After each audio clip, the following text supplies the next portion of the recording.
Hey guys, Clay here. We've got Rugged Ridge's Sherpa Rack for your Jeep JL in the shop, and I'm going to show you how to install it. So let's get started. So now we've already removed our rear bumper, and there is a wide variety of bumpers you could have on your Jeep. So if you have an OE bumper, you can look up how to remove that. If you've got your bumper secondhand and you don't know how to install it or remove it, make sure you check that out and remove your bumper. But everybody's going to also have to remove the rear hitch, so that's where we're going to start. So now you've got 4 bolts in the hitch. On this hitch, 2 nuts are welded to the outside and then 2 are a regular bolt and nut configuration. So again, there's a wide variety of hitches. Some of them have all nut and bolt configurations. Some of them have these nuts right here welded all the way across. So it doesn't really matter. All the bolts come in from the outside, but this exhaust right here can cut you really bad. So make sure you do not slip and cut yourself on that. And we're just going to remove all this hardware.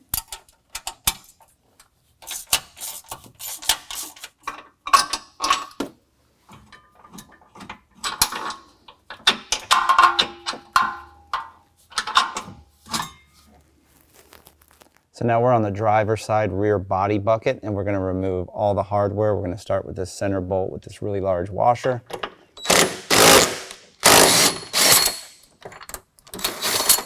To the side.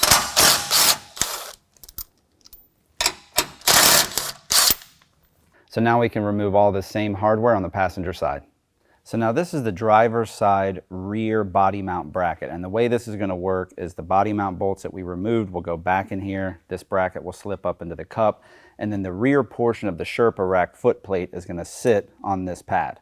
So now we've got carriage bolts, flat washers, and flange nuts. We're going to go ahead and install these from the bottom up, because depending on which bumper you have, you won't have a lot of clearance in between here, and that way the hardware is already in place. And because it's a carriage bolt, you don't need to get a wrench or a tool on the bottom to tighten up the hardware from the top. So now we're going to go ahead and line these up with our bumper, and we'll lift the bumper with these brackets up into place all at once. So now this is bumper specific. This bumper has an end cap here, and so that's going to come in contact with this brace. So we're going to set both of these brackets in here like so and lift the bumper up into place. We'll put some hardware to attach the bumper on the bottom, secure it, and then we'll go ahead and install the body mount hardware to get this bracket locked in.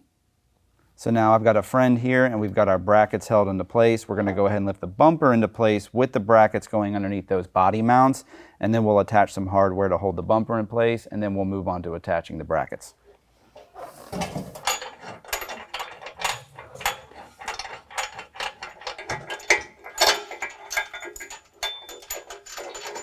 So now we're just going to lift this bracket up in place on the body mount, put our OE hardware back on.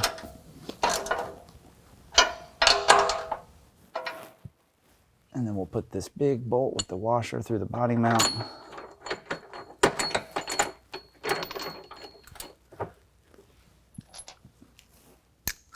And we'll tighten that up. And we'll repeat that process on the passenger side.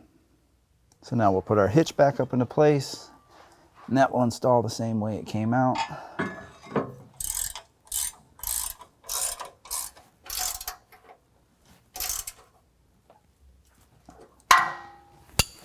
So now we need to remove the bolts attaching the windshield frame to the header. We're on the driver's side, looking up above the steering wheel, and there's one bolt here on the outside, and then there's another one over here.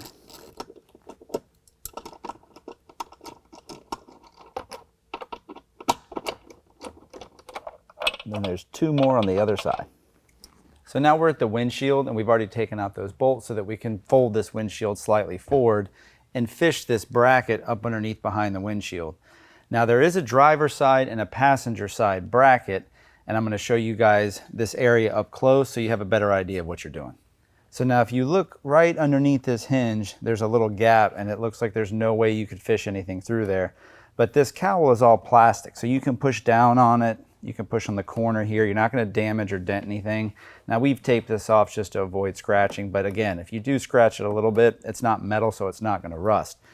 Once this bracket's in place, when we roll this windshield frame forward, we're going to fish this bracket in between there, and then there's 2 bolts on the back side of this windshield frame, and these spacers just space it up off of the OE hinge. So we're going to remove those bolts, from the frame, fish this bracket through because the windshield will come up and let the bracket go through, and then we're going to put the bolts that come with the hardware back through this into the windshield, through that bracket into the frame. So now we folded the windshield forward, we're on the driver's side, and we're looking at that hinge, and what we're going to do is remove these two bolts. I'm going to lift up on the windshield on this side. I've got my buddy holding the other side of the windshield so that it can't flop forward, and then I can fish that bracket through. It's going to sit on top of this hinge, and then we're going to reinstall the hardware. Now your Jeep is going to have two Torx bolts from the factory, but we've already removed those because we've been test fitting a few things in here, but its operations is the same. And I'm just marking this with a Sharpie. This is just going to give me some kind of a reference point once I pull that hinge out of where this hinge landed. Now there's rubber seals all over this thing, and it's really not that hard to line back up. And so your kit's going to come with this hex head hardware with this washer, and you're going to be replacing that Torx factory bolt with this hardware. So now don't pinch your fingers, but grab on the front of the windshield frame here. And as soon as you get it loose, you'll feel the windshield frame moves all around.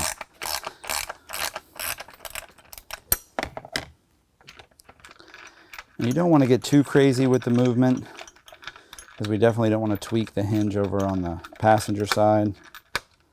But now that that's out of the way, like I said, this whole thing can move out of the way, and we're fishing that bracket in from the bottom here. And you're just going to get it behind there, push down on that plastic, and then you're in. And so now that's just going to sit back on top of that bracket like so. So now once you put the bolt through, you can peel the hinge back a little bit and then kind of find where that hole is in the windshield frame. So, and this is where I'm looking where that Sharpie mark was, because see, you have all that adjustment. I'm just trying to get as close back to that mark as I can.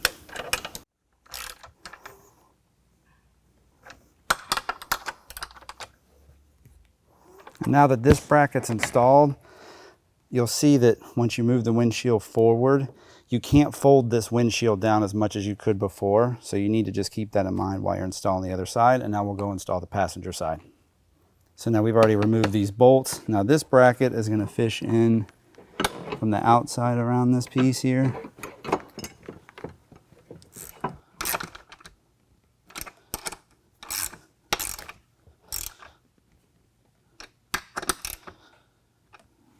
So now we can install the bolts that attach our windshield frame back to the header.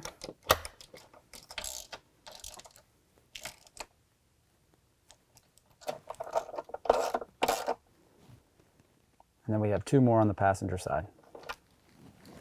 So now we need to install this cowl support bracket like so. So we're going to remove the OE hardware here. This is just a Torx.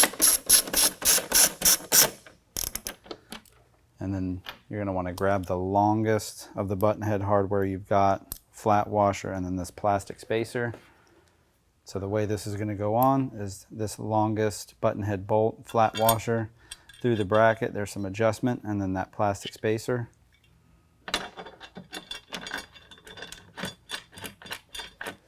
Same thing on the back. Button head, flat washer.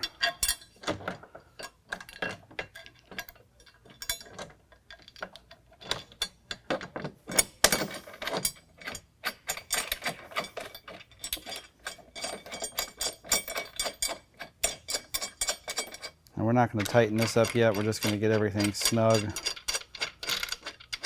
because there's adjustment forward and backwards, and you can see this bracket gets pulled down and everything will connect here in this front corner. And then we're going to repeat that process on the passenger side. So now we're going to assemble the rack, and then we're going to place the rack as one piece onto the Jeep. It's just easier that way. You can assemble this piece by piece on the Jeep. After you watch how we put this together, it'll make more sense. But I have a friend in the shop, and so it's just easier that way. Now we've got this driver side rear section here.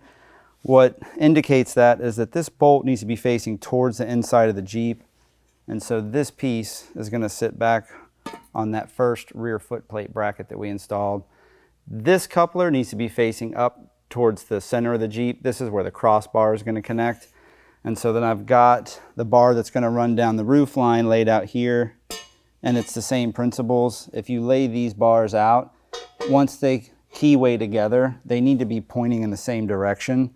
And they can only go together one way, so you just need to lay them out, piece them together, make sure you figure out, and you can see how the rack is going to go on the Jeep. And then we're going to start putting all this hardware together, and we're going to leave it all loose until we get the rack on the Jeep. So now that we've determined this is that rear driver's side section, and this is the driver's side main tube, those couplers just keyway together.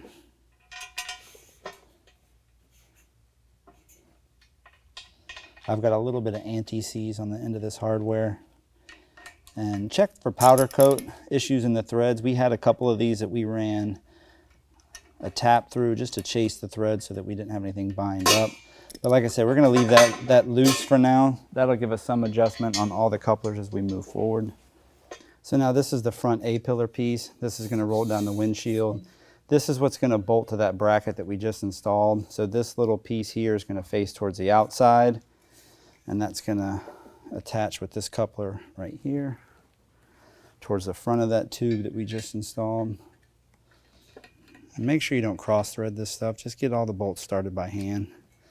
So now we've got both sides assembled, and we've gone ahead and put this center crossbar in just to hold the sides up so you can see what the rack looks like. Those couplers work the same way as the other ones do. And remember, we've got all that hardware loose. And so now we're towards the rear of the rack, and we're going to install this rear crossbar.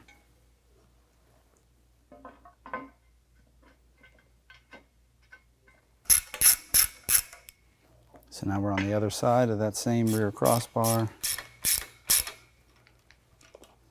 And this is why you've left all those other connections loose, so that if you gotta move things around a little bit, you can. There's not a lot of wiggle room, but there should be enough to get everything installed. Now we're gonna repeat that same process for that center crossbar. So now we've got the whole rack loosely assembled. I put a little bit of tape on these studs down here just to protect the body of the Jeep.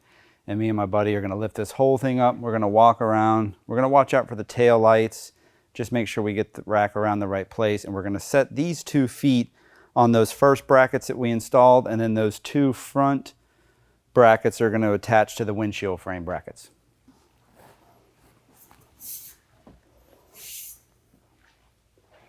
So now we're on the driver's side front A-pillar section of the Jeep.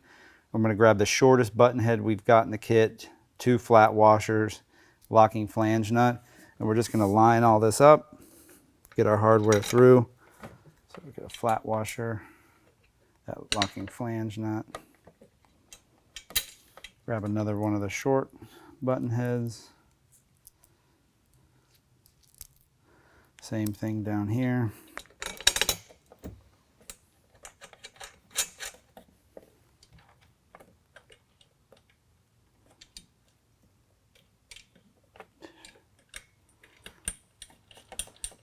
And we've got one more on the top up here.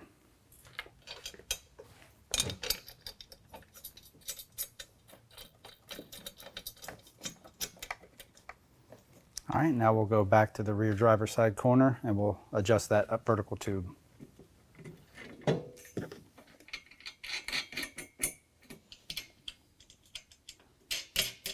So now we're on that same tube up above that by this tail light. We're going to put a locking flange nut on with the flange facing towards the body. Go ahead and go all the way in with it. And then there's this washer that's got this shape to it for this rubber isolator. And so that's going to go in there. And then we're going to pull on the tube towards us and just get that rubber isolator in there. There should be a hole for it.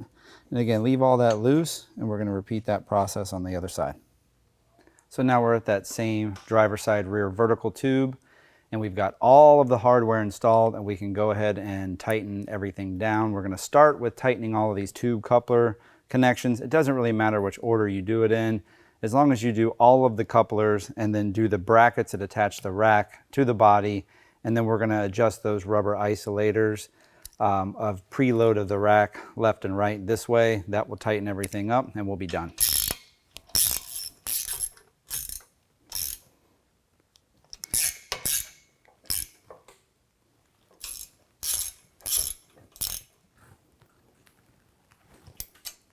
So we're at that driver's side middle cross tube coupler.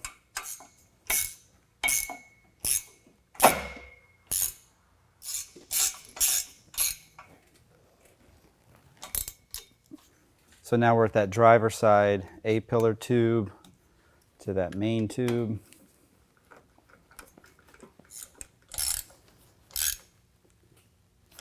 And now we can move over to the other side. So now we're at the driver side A-pillar connection. And I'm going to start by tightening this bolt first. And we're just going to bounce around a little bit, tighten everything up, bring it all together.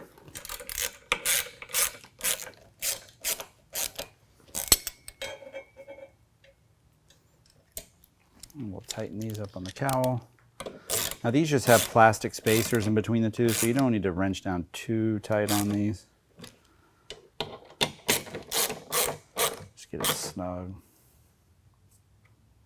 And then we'll repeat that process on the passenger side. So now we're on that rear vertical tube on the driver's side. I'm just going to tighten up all this hardware. Now all this hardware in your kit's going to be black. This is the prototype that we're installing, so some of the hardware is zinc. Now we'll do that same thing on the passenger side. So now we're on that same rear driver side on this rubber isolator. All we're trying to do is even out the threads between the passenger side and the driver side. And you don't really want to over tighten this and crush the body. It's just to add preload for the rack on the body. So I'm going to go check the other side, see if we're even. So now I've looked at the other side. We need just a couple more threads to make everything even. Right about there. And we're done. So there you go. All hardware is tightened up. Now what did we do? Is this rack going to take the shake test? Seems pretty solid to me. Now you guys don't need any specialty tools for this, but you do need patience. Whenever you get up to that windshield frame bracket, just take your time. Everything will fall into place and it will be done. Now, if you have any questions at all, make sure to give us a call or visit us online. Thanks.